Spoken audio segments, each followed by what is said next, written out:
सख्या रे भाग 46. नमस्कार मित्रांनो, या कथेचे सुपर फॅन तुमच्या इच्छेनुसार सुपर थँक्स करू शकता. चॅनलवर नवीन असाल किंवा आतापर्यंत सबस्क्राईब केले नसेल तर प्लीज सबस्क्राईब करा ही विनंती.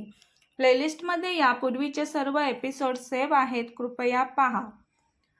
सर्वांचे फोटो काढून होतात तसे सर्वजण सत्यनारायणाला नमस्कार करतात. सर्वांना भूक लागलेली असते.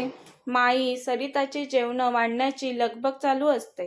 डायनिंग टेबलवर बसा सर्वांनी, माई सर्वांना आवाज देऊन सांगतात. जान्हवी आणि वेदला एकमेकांच्या बाजूला बसवतात. जान्हवीची आई सगळ्यांना सांगते, सर्वांना भूक लागली आहे, आता सगळ्यांनी शांततेत जेवा. ठीक आहे म्हणून सगळे मान हलवतात. जेवणात खूप सारे पदार्थ असतात ते पाहून सर्वांच्या तोंडाला पाणी सुटते. जेवण समोर येताच सगळे जेवणावर चांगलाच ताव मारतात. सर्वांचे जेवण झाल्यावर वेद, बाजी, अर्णव आणि वरुण बंगल्याबाहेरच्या परिसरात फेरफटका मारायला जातात. कावेरी, बेला, मेघना जेवणानंतर माईंना मदत करत होत्या. सरिता बोलत होती, ताईंनो, म्या करते सर्व, तुम्ही पाहुण्या आहात, जावा तिकडे जाऊन बसा, आराम करा. पण त्या ऐकतच नव्हता. त्या माईंना सरिताला मदत करत होता. चला आपण सर्वांनी पटकन सर्व उरकून गप्पा मारत आराम करूयात म्हणत होत्या त्या. आम्हाला संध्याकाळी निघायचं आहे घरी. पटापट सर्वजणी काम करतात म्हणून सर्व काम पटकन उरकतात. आता सगळ्या जणी आरामात गप्पा मारत बसलेल्या असतात. जान्हवीला आणि जान्हवीच्या आईला त्या सर्वांनी काहीच काम करून दिले नसते. जान्हवीची आई त्या तिघींना उद्देशून बोलते, दमल्या ग बिचाऱ्या पोरी. आई, आम्ही नाही दमलो, त्या म्हणतात. तेवढ्याच बाहेर गेलेले वेद, बाजी, अर्णव, वरुण येतात. मेघना अर्णवला बोलवते, इकडे ये अर्णव म्हणून. दोघेजण बाजूला जाऊन आपापसात कुजबुजू लागतात. मेघना बोलते, आज जान्हवी आणि वेद सरांची मधुचंद्राची रात्र आहे. आपल्याला त्यांच्याही न कळत त्यांचा बेडरूम सजवायचा आहे. तू त्या दोघांना कशात तरी व्यस्त कर, आम्ही जाऊन त्यांचा बेडरूम सजवतो. अर्णवलाही मेघनाचं म्हणणं पटतं. तो वेद आणि जान्हवीकडे पाहतो. ते बसलेले असतात सर्वांसोबत. तो मेघनाला बोलतो, सर्वांना नको यायला बेडरूम सजवायला, नाही तर त्या दोघांना आपला संशय येईल. त्यांच्या न कळत बेडरूम सजवायला हवा आपल्याला. त्यांना सरप्राईज देऊयात आपण. मेघना बोलते, मग कोण जाईल बेडरूम सजवायला? थांब, मी करतो काहीतरी, तू टेन्शन नको घेऊस. अर्णव बाजीला मेसेज करतो. बाजी, बाहेर ये जरा.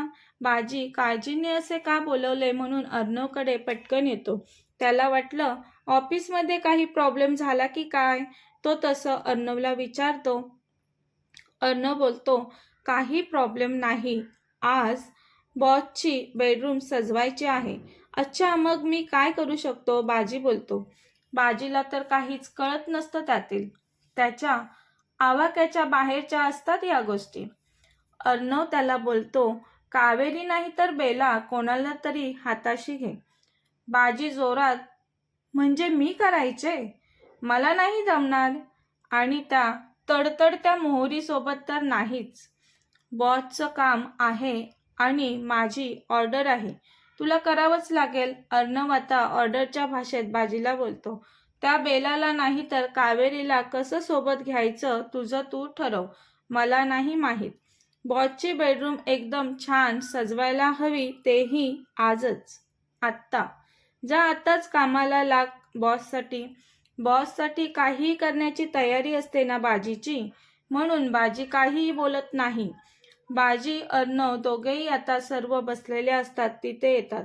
वेद उठून बेडरूमकडे जात असतो. तसा अर्णव बोलतो, वेद कुठे चालला? वेद बोलतो, चेंज करून येतो पटकन, अवघडल्यासारखं वाटतंय या कपड्यांमध्ये, खूप वेळ झाला ना. अर्णव मोठ्याने बोलतो, नाही, नको. वेद मनातच, ह्याला काय झाले, हा असा काय ओरडतोय म्हणून त्याच्याकडे विचित्र नजरेने पाहू लागतो.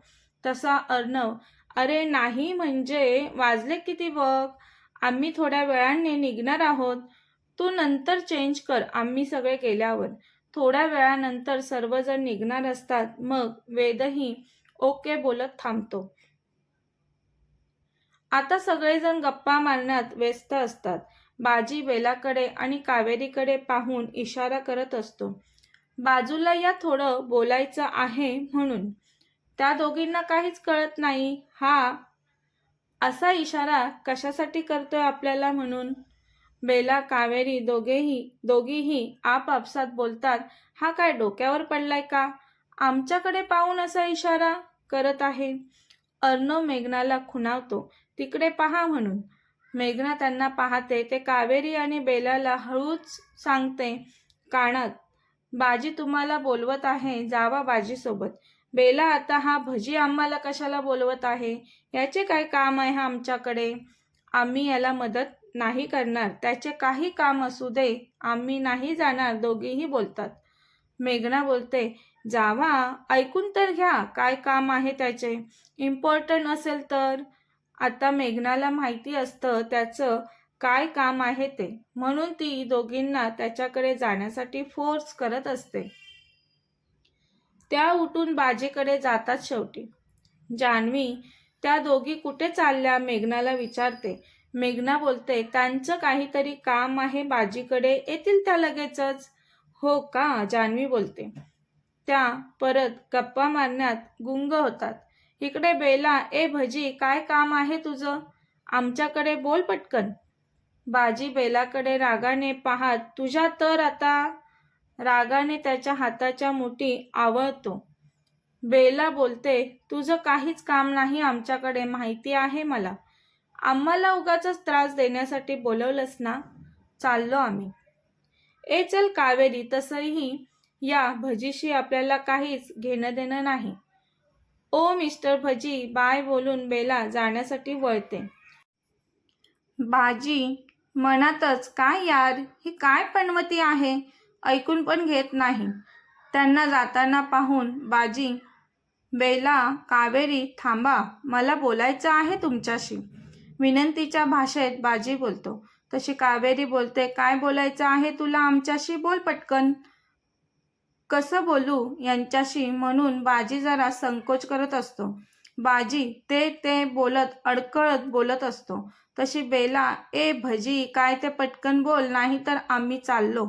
बाजी पटकन बोलतो, ते आज बॉसचा मधुचंद्र आहे, त्यांची रूम सजवायची आहे आपल्याला, तीही त्यांच्या नकळत. सरप्राईज द्यायचा आहे त्यांना.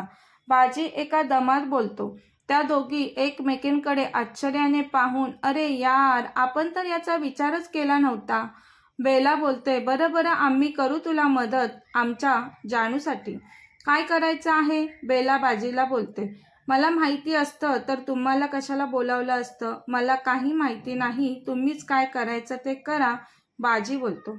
बेला, ओके ठीक आहे, पहिलं त्यांच्या बेडरूममध्ये जाऊयात, नंतर पाहू काय करायचं ते. आता तिघेही जान्हवीच्या बेडरूममध्ये जातात. घरातील 1-2 नोकर बाजी हाताशी घेऊन बेडरूम डेकोरेट करण्यासाठी सुरुवात करतो. काही वेळानंतर रूम डेकोरेट करून होते. खूप छान दिसत असते जान्हवीची बेडरूम. आता तिघेही खाली हॉलमध्ये येऊन सर्व बसलेले असतात. तिथे येऊन गुपचूप बसतात. जान्हवी कावेरी बेलाला विचारते, तुम्ही एवढा वेळ कुठे होतात? काही नाही ग जानू, ते आमचं थोडं पर्सनल काम होतं म्हणून थोडं गेलो होतो. मग जान्हवी जास्त काही बोलत नाही. आता खूप वेळ झालेला असतो गप्पा मारून. बाजीला कोणाचा तरी कॉल येतो. तो वेदला सांगून निघून जातो. मेघना आणि अर्णव तर सकाळी पहाटेच आलेले असतात. तेही निघून जातात. राहिलेत आई आणि वरुण. त्यांच्यासोबत बेला आणि कावेरी आलेल्या असतात. त्या दोघींनाही घरी जायचं असतं आता. त्या काकू, आपण निघायचं का? आमच्या घरचे वाट पाहत असतील आमची, बोलतात. तशी जान्हवीची आई, हो हो, निघूयात लगेचच. जानू चल ग, आम्ही येतो आता, खूप वेळ झाला आम्हाला येऊन. जान्हवी बोलते, आई थांब ना, आणखी थोडा वेळ. नाही ग जानू, बेला आणि कावेरीच्या घरचे वाट पाहत असतील त्यांची. संध्याकाळचे 7 वाजून गेलेत बघ. चला आता येतो आम्ही, भेटूयात पुन्हा. वरुण बोलतो, दी चल. जिजू चला. बेला आणि कावेरी जान्हवीला मिठी मारतात. जिजू आमच्यासोबत जानूला पण कॉलेजला पाठवा हा. वेद हसून ओके बोलतो. जावई बापू, काळजी घ्या माझ्या जानूची. माझ्या काळजाचा तुकडा इथे ठेवून जाताना आईच्या जीवाची काय घालमेल होत आहे तुम्हाला नाही माहिती. सांभाळा माझ्या जानूला. आई तुम्ही टेन्शन नका घेऊ, मी काळजी घेईल माझ्या जानची, वेद बोलतो. वेद जान्हवीच्या आईला सांगतो आता. वेद जान्हवी पुन्हा आईच्या पाया पडून आईचे आशीर्वाद घेतात. आज सकाळपासून किती आनंदात होती जान्हवी, पण आता जाणाऱ्या तिच्या जवळच्या माणसांची पाठमोरी आकृती पाहून त्यांच्या मायेने जान्हवीचा जीव तीळ तीळ तुटत होता. डोळ्यातून अश्रूच्या धारा वाहू लागलेल्या. वेद बोलतो, जान सांभाळ स्वतःला, आणि तो जानचे अश्रू त्याच्या हाताने हळूवार पुसतो. तिला मिठीत घेतो थोडा वेळ. आता चल जान जाऊयात, वेद जानला विचारतो. जान्हवी मान हलवून हो चला बोलते. दोघेही आता त्यांच्या बेडरूमकडे जाऊ लागतात. कथेचा पुढील भाग पाहण्यासाठी चॅनलला सबस्क्राईब करा. धन्यवाद.